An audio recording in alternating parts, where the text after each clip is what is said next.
Dave Roberts is the best.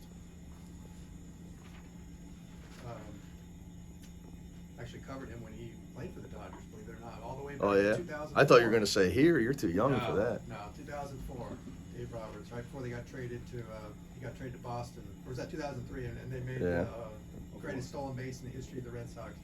Before. I'm going to have to Google that. Yeah. I don't remember that.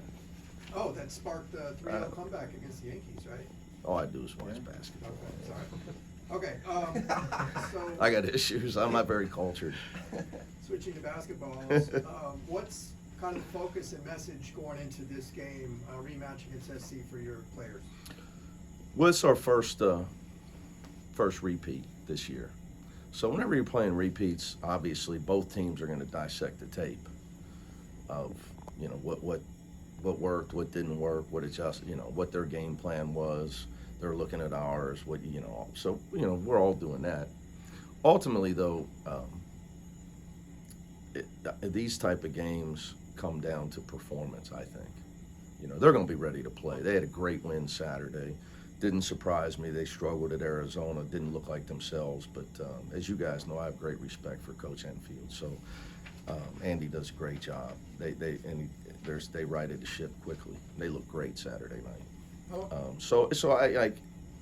But in a game like this, both teams are going to be ready. It's because, you know, it comes down to performance. You know, so you know, we're both going to make a lot of adjustments, I'm sure.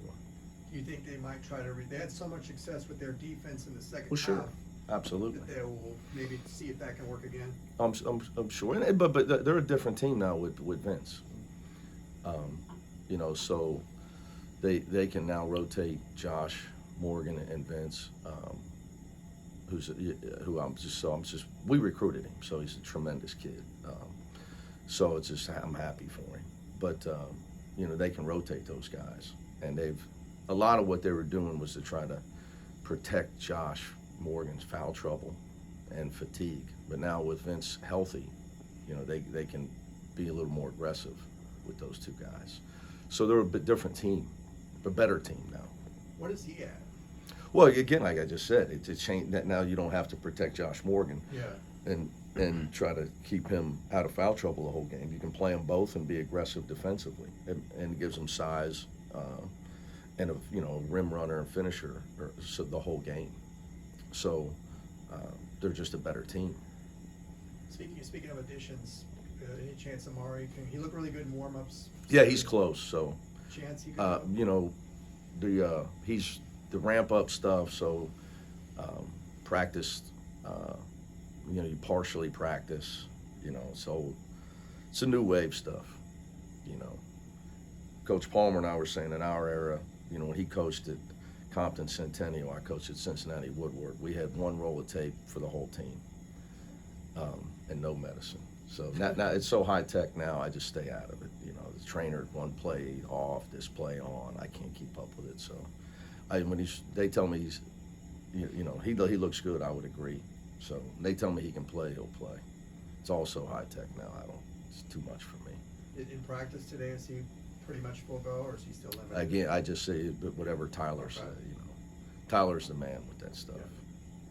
With you mentioned Vince, what's the key for Adem in that matchup to having success? Yeah, it's interesting because last game they were able to put Harry Hornery on him, and you know. So with Adem, it's always, you know, trying to be aggressive with staying out of foul trouble. On defense, on offense, we got to throw the ball to him when he's open deep in the paint. We got to do a better job of passing. Offensive struggles for me are all related to lack of execution. So when you're supposed to screen, you got to screen. As a passer, you got to make the right pass at the right time. If not, you end up just dribbling in circles and trying to get one-on-one play to bail you out. That's an area where and I tell you guys this all the time, it gets harder to score as the season goes on. Scouting reports, teams get better, coaches batten down the hatches. So if you don't execute, 5-on-5, if you don't execute, you're going to struggle. So, and as a big man, you're relying upon passing a lot. to get you the ball at the right time in the right place. So that's a big part of it too for Adem's offense, is on his teammates as well.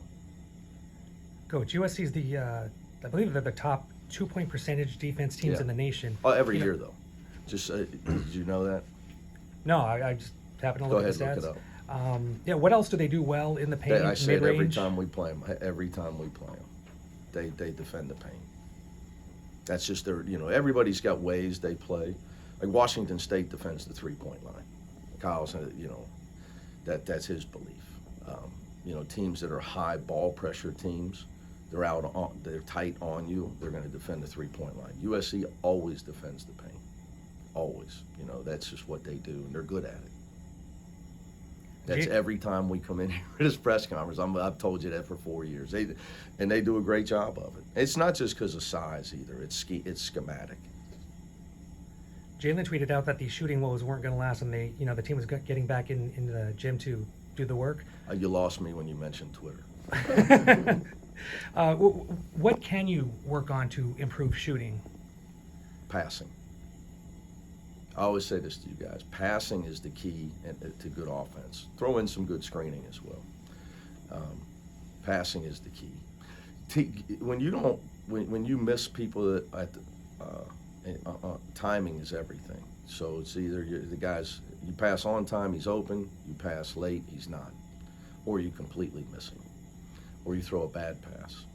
It's hard to score in 5-on-5. There are no secrets, especially when we play each other. There are no secrets. That's why I say there are no secrets in games like this.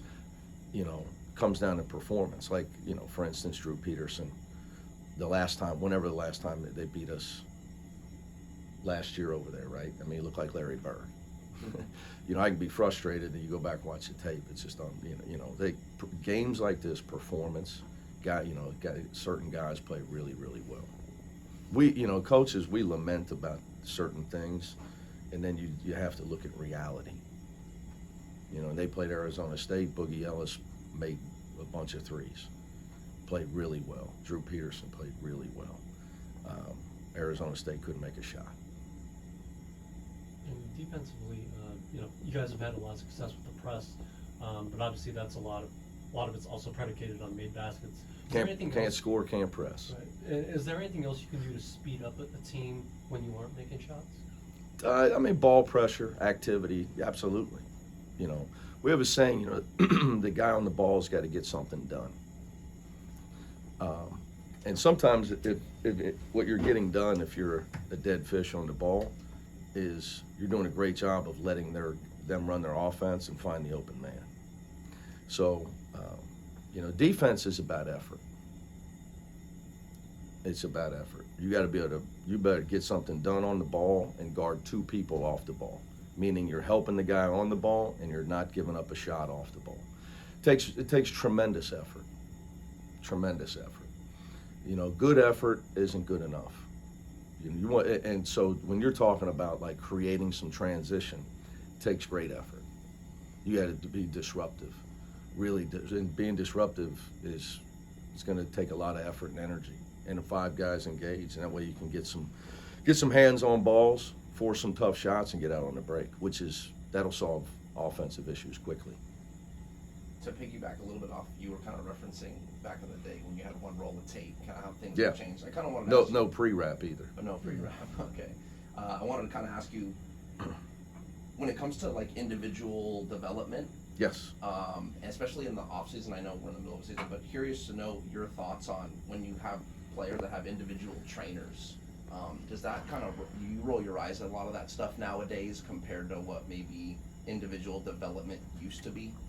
Well, I think it's good to be in the gym. First of all, with all young people, like my daughter's in theater. She's better. I'd rather have her in theater than in her bedroom staring at a computer. Sure. So it's good to be in the gym. The question is, what are you doing in there?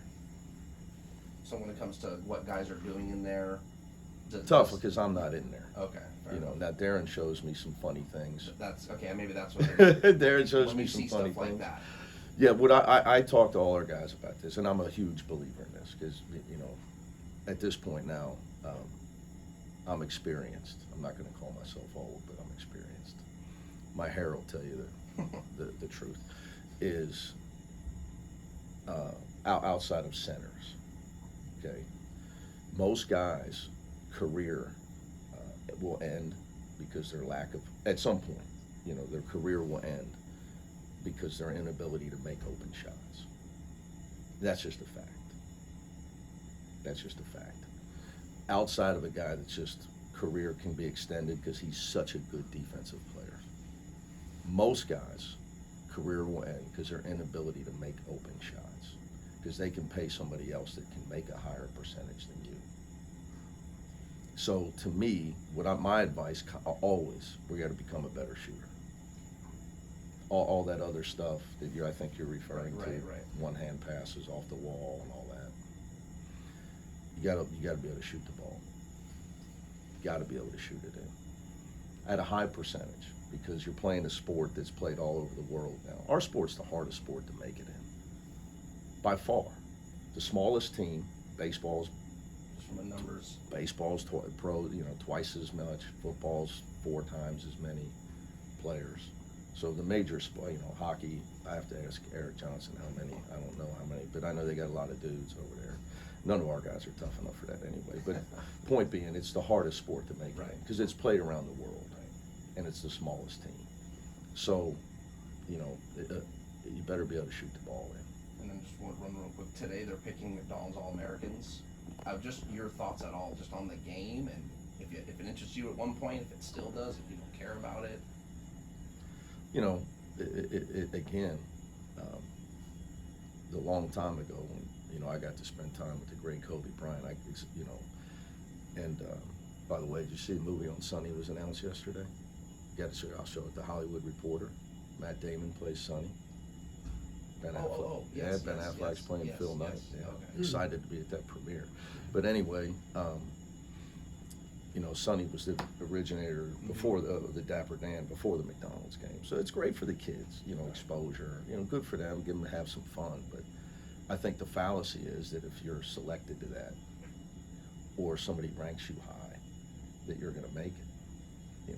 I would tell you, like, guys, I'll give you examples of 2 guys played a long time in the NBA that I recruited. The best thing that happened to them, they didn't play in those games. Jason Maxiell, Francisco Garcia. Because what happens sometimes is you think, well, I'm the man, I'm going to make it, versus the guy that comes in that doesn't have all that hype, and he comes in with the right attitude. So, it's hard on young kids when everybody around them tells them, some kid in 9th grade, that you're the greatest thing ever. I mean, you would believe it too if you were 14 years old. It's tough on those kids. So I feel for all those kids, because what happens now, you put the spotlight on them, the weight of the world on them. So, but I get it. I mean, it's part of it. All Thank good, you. man? Appreciate it. All right, thank you, Yeah, guys. thanks, Nick.